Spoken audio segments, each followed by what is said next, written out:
श्यामनगर गांव में मनोज नाम का एक गरीब असहाय आदमी रहता था। पत्नी रिया और बूढ़ी माँ को लेकर ही उसका परिवार चलता। मनोज की पत्नी बहुत झगड़ालू और हिंसक थी। वो सास को मौका मिलते ही ताने देती।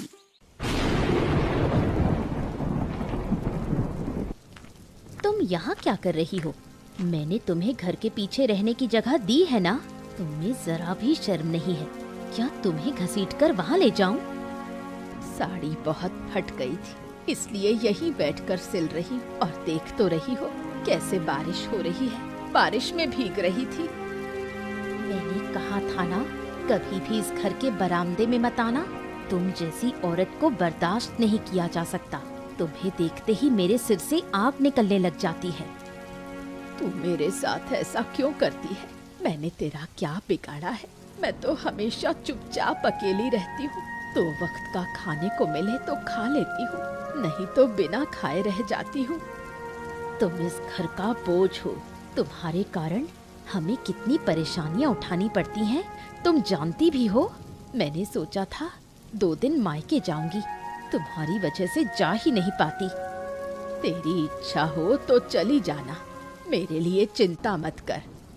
नहीं नहीं, तुम्हें छोड़कर कहीं नहीं जाऊंगी। पता नहीं तुम्हारे रहते क्या हो जाए।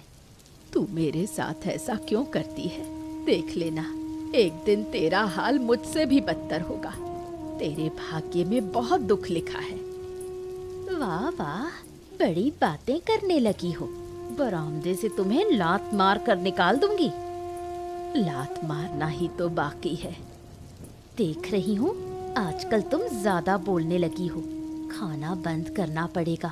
खाना नहीं मिलेगा तो मुंह भी बंद हो जाएगा। एक वक्त का खाना देती है, उस पर भी ताने देती है। ऊपर वाला क्यों मुझे मौत नहीं देता? मरोगी तो हम बचेंगे। मैं यहाँ से जा रही हूँ। अब कभी इस घर की दहलीज पर पाँव नहीं रखूंगी। अपने ही घर में जगह नहीं, यही तो मेरे नसीब में था। मनोज श्यामनगर के महाजन के घर काम करता था। वहीं रात को भी रहता। महीने में केवल 1-2 दिन ही घर आता पत्नी और माँ से मिलने। बाबू, कई दिन हो गए हैं मैं घर नहीं गया हूँ। मेरी बूढ़ी माँ के लिए मेरा मन बहुत बेचैन हो रहा है। अगर आप अनुमति दें तो मैं घर होकर आऊं। देखो, महीना तो लगभग खत्म ही है, तो महीना खत्म होने दो, फिर तनख्वाह लेकर जाना। अभी जाओगे तो खाली हाथ जाना पड़ेगा। हाँ, पर अगर आप मुझे थोड़ा पहले ही पैसे दे देते तो बड़ा अच्छा होता। क्या है कि दिल में बड़ा अजीब सा डर है। लगता है जैसे कि माँ कष्ट में है। ओह, तू एक काम कर सकता है, अपनी माँ और अपनी पत्नी को लेकर हमारे घर आ जा। तुम्हें रहने की जगह की कमी भी नहीं होगी। बता। अब ये तो संभव नहीं है बाबू। अपना घर छोड़कर रहना ठीक नहीं है। जो जर्जर झोपड़ी है उसकी भी देखभाल करनी पड़ती है। ओहो, कोई समस्या नहीं है। बहुत से लोग हमारे देश में घर छोड़कर विदेश में रहते हैं। अरे तुम तो उसी गांव में रहोगे, कभी कभी जाकर देख लेना, इसमें क्या समस्या है? अब घर जाकर, ठीक है, मैं घर जाकर पत्नी से बात करता हूँ। अब वो राजी हुई तो ठीक है, यहीं आकर रह लेंगे। और नहीं तो क्या। अब देखो भाई, मेरा तो बस एक ही बेटा है, वो भी घर में ढंग से रहता नहीं है। अगर तुम लोग हमारे साथ रहोगे तो घर भरा भरा रहेगा, आबाद रहेगा। अब जब आप इतना कह रहे हैं तो मैं अपनी माँ और पत्नी को अच्छे से समझाऊंगा ताकि यहाँ रहने को राजी हो जाए। हाँ, और तू कोशिश करना कि मान ही जाए। और हाँ, कल तेरी मालकिन यानी कि मेरी भाग्यवान की पुण्य तिथि है, तो सोच रहा हूँ कि उनकी याद में गरीबों में दान करूं। ये तो बहुत अच्छा विचार है मालिक। ऐसा नेक काम करने से ऊपर वाला आपको सुख देगा। अरे अपने सुख की मुझे परवाह नहीं है। मेरी बस यही दुआ है कि मेरा बेटा हमेशा सुखी रहे। हाँ, यही मेरी भी कामना है कि आपकी इच्छा पूरी हो। ठीक है बाबू, मैं चलता हूँ। मनोज मेहनत से जो भी कमाता था सब रिया को दे देता, लेकिन रिया सास को हमेशा सताती। मनोज जो पैसा भेजता उसका आधा रिया मायके भेज देती।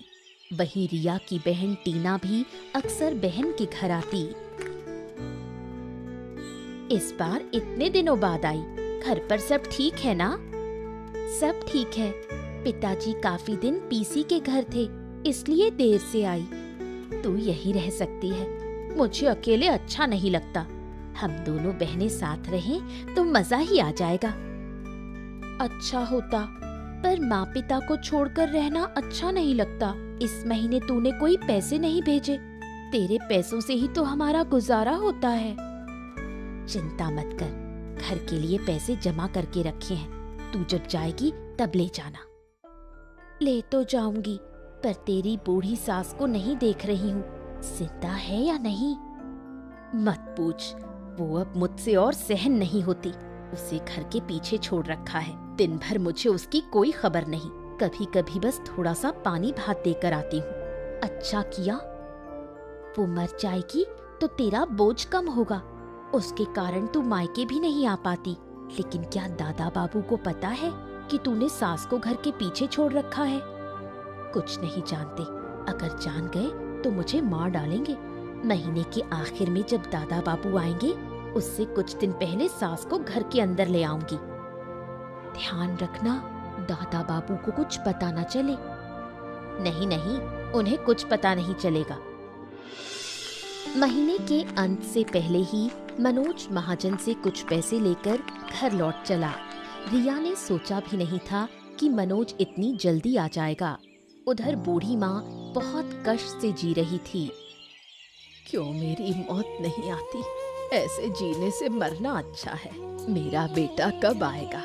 बेटे के लिए मन बहुत बेचैन है। अरे माँ, अरे भाई तुम यहाँ क्यों बैठी हो? फटे कंबल पर बैठी हो और तुम्हारी साड़ी इतनी गंदी क्यों है? बेटा, मैं तेरे बारे में सोच रही थी। तुझे देखने के लिए मन छटपटा रहा था। तुझे देखकर मुझे बहुत शांति मिली। ओहो, पहले ये तो बताओ कि तुम यहाँ क्यों बैठी हो? घर में हमेशा अच्छा नहीं लगता, इसलिए यहाँ बैठी हूँ। लेकिन ये पास में पानी में भीगा भात क्यों रखा है? ओहो, ये मैंने कुत्तों के लिए रखा है। बेटा, तू घर जा, मैं यहीं थोड़ी देर बैठी रहूंगी। ओहो, मैं घर आया और तुम यहाँ बैठी रहोगी? नहीं नहीं नहीं नहीं, चलो चलो चलो चलो चलो, मेरे साथ घर चलो। नहीं बेटा, मन नहीं कर रहा। तू जाकर खाना खा। इतनी दूर से पैदल चलकर आ रहा है, तुझे ही बहुत कष्ट हो रहा होगा।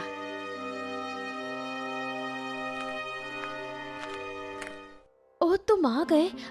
कब आए? हाँ, बस अभी थोड़ी देर पहले घर आया और माँ यहाँ बैठी है। मैं उनसे कई बार कह चुका, लाख बार कह चुका, घर चलो घर चलो घर चलो, पर जा ही नहीं रही। माँ को तो घर में ज्यादा देर अच्छा नहीं लगता, इसलिए यहाँ बैठी हैं। और ये तुम्हारे हाथ में भात क्यों है? क्या ये भी कुत्ते के लिए है? हाँ, बिल्कुल सही कहा, कुत्तों को देने के लिए लाई हूँ। ओहो, तुम सब लोग घर चलो चलो चलो, मुझे तुम सबसे कुछ जरूरी बात करनी है, चलो। श्यामनगर गांव के महाजन का इकलौता बेटा जय था। जय ने पढ़ाई पूरी करके अच्छी नौकरी की। जय की मित्र मीरा बहुत बुद्धिमान, सुंदर और शिक्षित थी। वो हंसमुख और चंचल स्वभाव की थी। जय और मीरा अक्सर गांव में घूमने निकलते। हाय हाय हाय हाय हाय हाय, देखो तो सही कितना सुंदर वातावरण है। हाँ, मेरा तो मन कर रहा है कि नदी के बीचों बीच एक घर बना लूं। तुम शादी करके पत्नी ले आओ और फिर नदी के बीचों बीच हमेशा रहो। अब देखो मीरा, मैंने तो तय कर लिया है कि मैं शादी वादी नहीं करूंगा। अरे भाई, बहुत झंझट है शादी। अरे वाह, शादी से इतना डर? मैंने तो तुम्हारे लिए लड़की भी देख रखी है। हैं, सच में? और कैसी लड़की देखी है तुमने, बताओ? तुमसे उम्र में 10 साल बड़ी, भूत जैसी दिखती है। दिन में भी रोशनी जलाकर देखना पड़ता है। सच में तुम्हारी ही पसंद की लड़की से मैं शादी करूंगा, देखना। लेकिन लड़की रात को पेड़ पर रहती है। हाँ तो ठीक है, मैं भी उसके साथ पेड़ पर रह लूंगा। अच्छा, तो आधा महीना नदी में रहना और आधा महीना पेड़ पर रहना। अरे खैर छोड़ो ये सब मजाक। अब शादी वादी के बारे में और बात नहीं करते। अब देखो, मुद्दे की बात ये है कि तुम्हारे जैसी कोई लड़की मिले तो शादी करूंगा, नहीं तो कभी नहीं करने वाला। ठीक है, अब मैं तुम्हारी शादी का जिक्र नहीं करूंगी। ओहो, नाराज हो गई क्या? अरे नाराज मत हो। देखो, तुम्हारे नाराज होने से ना मुझे बहुत बुरा लगता है। मैं क्यों नाराज हूँ? अरे देखो देखो, पक्षियों का झुंड उड़ रहा है। अरे हाँ, कितना सुंदर दृश्य है ना? बहुत सुंदर। अब हमें घाट की तरफ चलना चाहिए। देर से घर पहुंचूंगी तो पापा डांटेंगे। छुट्टी के दिन सोचा था कि तुम्हें पूरा दिन घुमाऊंगा, पर अफसोस।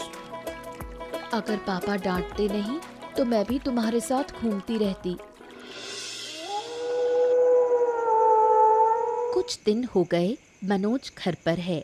इन दिनों उसकी माँ को इस घर का सहारा मिला।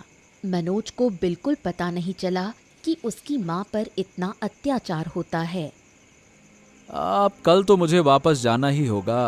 काश कुछ दिन और रुक पाता, लेकिन क्या करें, अब रुकना मुमकिन नहीं है। बेटा, कुछ दिन और रुक जा। माँ, आप कैसी बातें करती हैं? अगर इतने दिन घर पर रहेगा तो आपके बेटे का काम कौन करेगा? उसके कमाए पैसों से ही तो हमारा घर चलता है। अच्छा, महाजन कह रहा था कि मैं तुम्हें भी साथ ले आऊं। उनका बड़ा घर है, उनके इकलौते बेटे के अलावा और कोई वहां है नहीं। अगर हम सब उनके घर में रहेंगे तो उन्हें अच्छा लगेगा। नहीं नहीं, हम कहीं नहीं जाएंगे। तुम हमें ले जाने की बात मत करना। बेटा, मुझे अपने साथ ले चल। मैं इस घर में नहीं रहना चाहती। मेरा मन हमेशा तेरे पास ही रहता है। माँ, आप ये कैसी बचकानी बातें कर रही हैं? आपका बेटा क्या छोटा बच्चा है जो आपके बिना रह नहीं सकता? बेटा चाहे बड़ा हो जाए, लेकिन माँ के लिए हमेशा छोटा ही रहता है। बेटा मनोज, मैं तेरे साथ जाना चाहती हूँ। हम कहीं नहीं जाएंगे। माँ की चिंता मत करो। माँ मेरे पास अच्छी तरह रहेंगी। ठीक है। अब जब तुम जाना ही नहीं चाहती हो तो मैं जबरदस्ती नहीं करूंगा, लेकिन मेरे माँ के साथ जरा सी भी लापरवाही मत करना।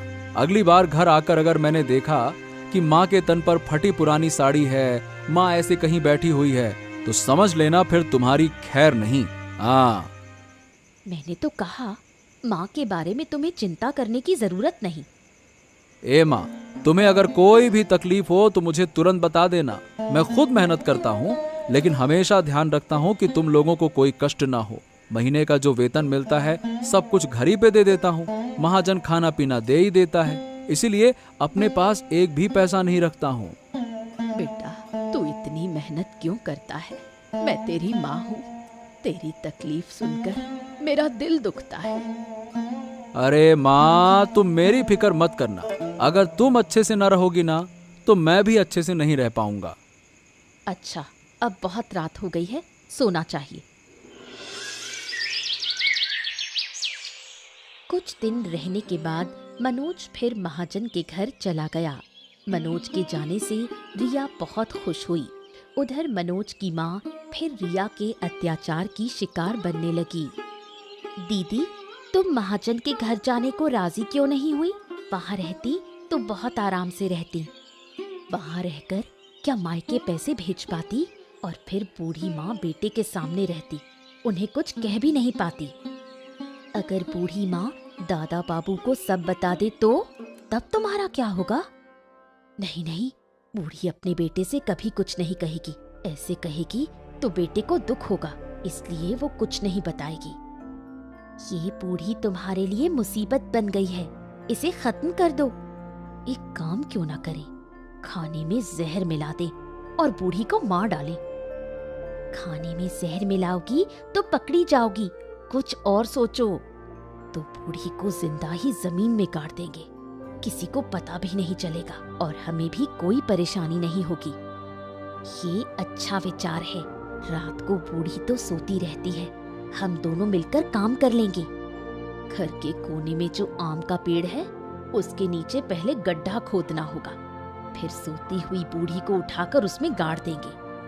दादा बाबू अपनी बूढ़ी माँ के लिए जो दिखावा करते हैं उसे देखकर तो जलन होती है। बूढ़ी खत्म हो गई तो उनका दिखावा भी खत्म हो जाएगा। बिल्कुल सही कहा तूने। इस बार महाजन के घर से बूढ़ी के लिए साड़ी लाया था। इस उम्र में नई साड़ी पहनकर बूढ़ी क्या करेगी? वो साड़ी मत देना, तुम पहन लेना। नहीं, ये मैं अपनी माँ को भेज दूंगी। मैं बाद में अपने लिए नई साड़ी ले लूंगी। दीदी, बहुत देर हो गई, खाना नहीं बनाओगी? हाँ, अब देर हो गई है, चलो खाना बनाना पड़ेगा। महाजन के घर जाने के बाद से मनोज के मन में बेचैनी सी रहती है। उसे बार बार लगता है कि घर में कुछ हो रहा है जो वो समझ नहीं पा रहा था। दिन भर मनोज इतना परेशान रहता है कि काम में मन नहीं लगता। हो, मुझे ये इतनी बेचैनी क्यों हो रही है? क्या साधु बाबा के पास जाऊं? लेकिन अगर बाबा नाराज हो गए तो? वहां खड़े खड़े क्या सोच रहे हो? अगर कुछ कहना है तो कहो। बाबा, मेरे मन में ना बहुत उलझन है। मतलब किसी काम में ध्यान नहीं लगता। लगता है जैसे कोई बड़ा संकट आने वाला है। हाँ, तेरे सामने बड़ा संकट खड़ा है। इससे निपटने के लिए तुझे काफी मुश्किल होगी, लेकिन एक उपाय है। हैं? क्या उपाय है बाबा? गरीबों के लिए भोजन का आयोजन करना होगा, लेकिन इस आयोजन की बात अपने घर के किसी भी सदस्य को मत बताना। बाबा, मैं ठहरा एक गरीब आदमी, भोजन का खर्च कहाँ से लाऊंगा? अब ये तो तुझे खुद ही सोचना होगा। किसी भी तरह से भोजन का इंतजाम करना होगा, वरना संकट नहीं टलेगा बेटा। बाबा, ठीक है, मैं चाहे जैसा हो इंतजाम करूंगा। अच्छा है, जरूर करो, लेकिन आंखें और कान खुले रखना। चारों ओर संकट है। एक बार ये संकट टल गया तो फिर कोई तेरे पास नहीं आएगा। जितनी जल्दी भोजन कराएगा उतना अच्छा होगा। हाँ, ठीक है बाबा, मैं जल्द ही भोजन का आयोजन करूंगा। अच्छा है बच्चा, चल अब जा। ठीक है बाबा। रिया की शैतानियां दिन ब दिन बढ़ती जा रही थीं। वो मौका पाकर मनोज की माँ को मारती पीटती भी थी। आखिरकार दोनों बहनों ने मिलकर बूढ़ी माँ को जिंदा गाड़ने का फैसला किया। दीदी, गड्ढा तो हो गया, अब बूढ़ी को लाना होगा। गड्ढा और बड़ा करना होगा, इतना छोटा गड्ढा नहीं चलेगा। बूढ़ी के लिए इतना काफी है, चलो उसे पकड़ कर लाते हैं। चल। बूढ़ी दिखाई नहीं दे रही, कहाँ गई? यहीं तो रहती थी। टीना, तू जाकर देख तो सही घर में है या नहीं। हाँ, देखती हूँ। कहीं बूढ़ी ने हमारी बातें सुन ली क्या? वो तो सो रही थी, फिर भागेगी कहाँ? दीदी, बूढ़ी कहीं नहीं दिखी। चारों तरफ ढूंढा लेकिन नहीं मिली। लगता है बूढ़ी भाग गई, लेकिन भागेगी कहाँ? जहाँ जाएगी वहीं से पकड़ लाएंगे। कहीं दादा बाबू के पास तो नहीं चली गई? अगर वहाँ चली गई तो मुसीबत हो जाएगी। नहीं, महाजन के घर बूढ़ी जा ही नहीं सकती। उसके पैरों में इतनी ताकत कहाँ? पास पड़ोस में ही होगी। अब हम क्या करें? अगर उसने किसी को सब कुछ बता दिया तो बड़ी मुसीबत हो जाएगी। आज रात ही किसी तरह बूढ़ी को ढूंढना होगा। दीदी, इतनी रात को खोजने की क्या जरूरत है? सुबह हो जाएगी तो खुद ब खुद आ जाएगी। पागल हो गई है क्या? बूढ़ी को ढूंढना ही होगा। लगता है जब हम गड्ढा खोद रहे थे तभी बूढ़ी ने सब सुन लिया। हाँ, मुझे भी लगता है ऐसा ही हुआ। हमारी बातें सुनकर ही बूढ़ी भाग गई। ज्यादा दूर नहीं गई होगी, ढूंढेंगे तो मिल जाएगी। अच्छा चलो, चारों ओर खोजते हैं। कई दिन बीत गए लेकिन बूढ़ी का कुछ पता नहीं चला। खबर मनोज तक भी पहुंची। वो माँ को ढूंढ ढूंढ कर थक गया, पर माँ कहीं नहीं मिली। माँ के लिए मनोज बहुत टूट चुका था। हाँ बाबू, लगता है कि मेरी माँ कभी नहीं मिलेगी। मैं अपनी माँ से बहुत प्यार करता हूँ। माँ के लिए मेरा दिल फटा जा रहा है। मेरी माँ कहाँ चली गई? अरे बस बस बस बस, तुम्हें शांत रहना होगा, टूटने से कुछ नहीं होगा।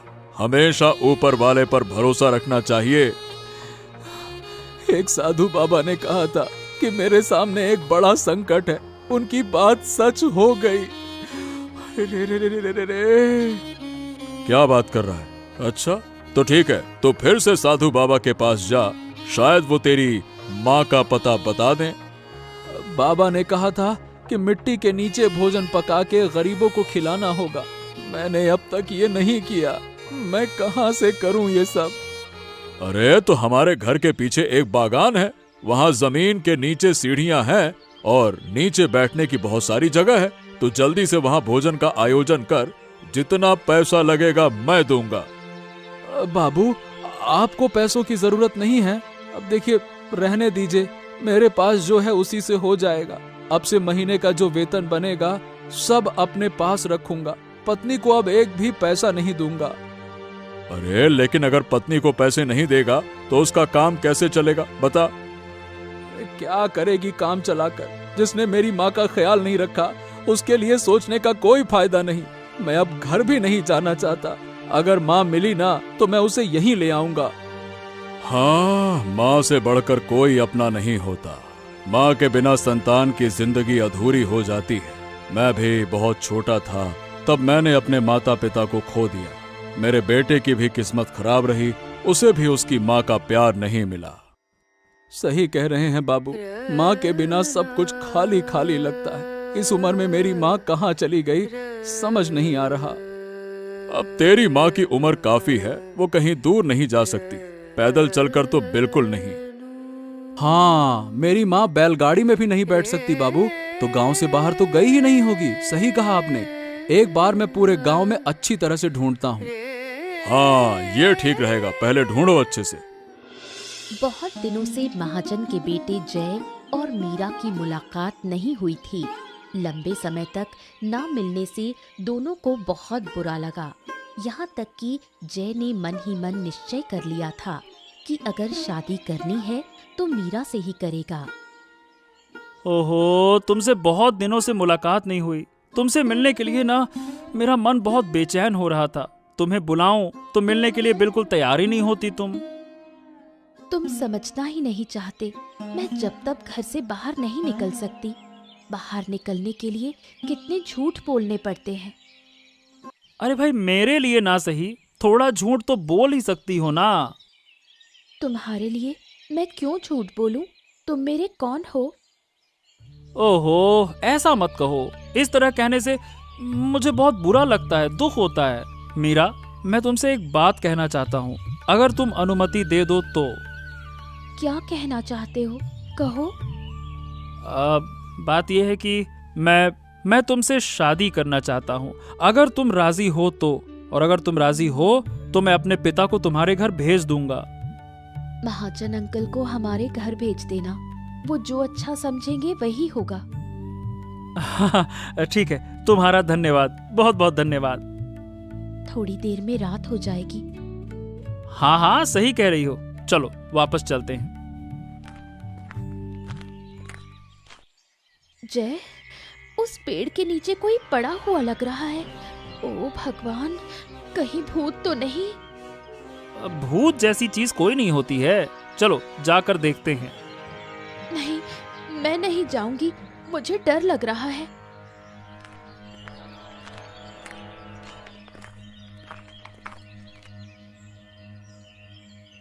अरे, ये तो एक बूढ़ी औरत है। जिंदा तो है लेकिन उठने की ताकत नहीं है। कहीं ये मनोज काका की माँ तो नहीं? हो सकता है। चलो दोनों मिलकर इन्हें घर ले चलते हैं। चलो। हाँ चलो। एक दिन मनोज घर आकर कह गया कि वो रिया को अब पैसे नहीं देगा। उधर रिया और टीना में भी बिल्कुल नहीं बन रही थी। रिया अब टीना को भी पैसे नहीं देना चाहती थी। इस बीच एक दिन खाना बनाते समय रिया की साड़ी में आग लग गई। आग से रिया के हाथ पांव सब जल गए। तू अगर पैसे नहीं देगी तो मेरा यहाँ रुकने का कोई फायदा नहीं, मैं आज ही चली जाऊंगी। मैंने तो सारी उम्र अपने घर परिवार की परवाह ना करके सारे पैसे तुम लोगों को दिए और तू इस मुसीबत में मेरे साथ नहीं रहेगी। तेरी मुसीबत तूने खुद बुलवाई है, अब भुगत। मैंने जो कुछ भी किया सब तुम्हारे लिए किया। किया तो किया, लेकिन क्या इसका मतलब है कि मैं हमेशा तेरे पास रहूं? मेरे हाथ पांव जल गए हैं, कुछ कर नहीं पा रही। थोड़ा ठीक हो जाऊं तब जा। मैं 2 दिन और रुक सकती हूँ, इससे ज्यादा नहीं। तेरे पास रहकर मैं भी मुसीबत में पड़ सकती हूँ। मुझे तो बुढ़िया को ढूंढने से पहले ही निकल जाना चाहिए। मुसीबत में ही असली इंसान की पहचान होती है। तू मेरी सगी बहन है, यकीन नहीं हो रहा। देख दीदी, मैंने तुझे बार बार समझाया था कि बुढ़िया के साथ ऐसा मत कर, पर तूने मेरी एक ना सुनी। अब समझ रही हूँ कि मैंने जो कुछ किया सब गलत था। मुझे तुम्हें पैसे देने के बजाय अपने घर की चिंता करनी चाहिए थी। अगर तू पहले की तरह महीने महीने पैसे दे पाए तो मैं यहीं रह सकती हूँ, वरना नहीं। मैं पैसे कहाँ से लाऊं?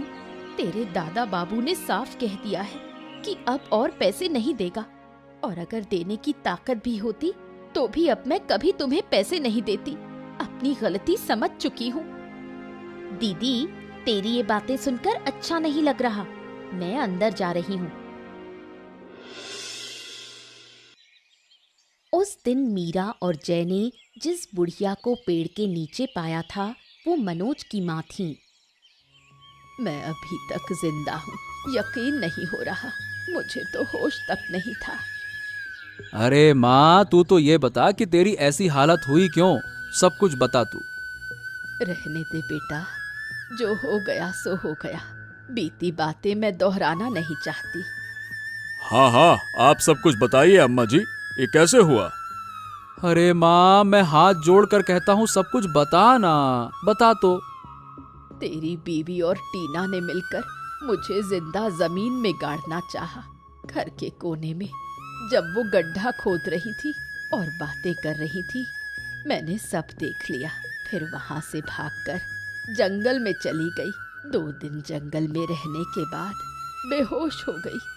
उसके बाद कुछ याद नहीं। ओह, मैं उन्हें अपने इन्हीं हाथों से जिंदा गाड़ दूंगा। मैं तुझे वचन देता हूँ माँ। जो होना था हो गया। वो अपने आप ही सजा पाएंगी। प्रकृति किसी को नहीं छोड़ती। अपराधियों को सजा जरूर मिलनी चाहिए, और अगर अपराधियों को छोड़ दिया जाए तो ऊपर वाला हमें कभी माफ नहीं करेगा। बाबू, मैं उन्हें अपने हाथों से मारूंगा। मुझे जाने दो।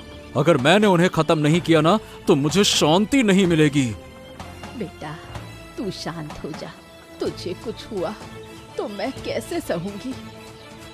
मनोज, अभी गुस्सा मत करो। शांत हो जाओ, शांत हो जाओ। वो बुरे हैं, लेकिन हमें भी बुरा बनने की जरूरत नहीं है।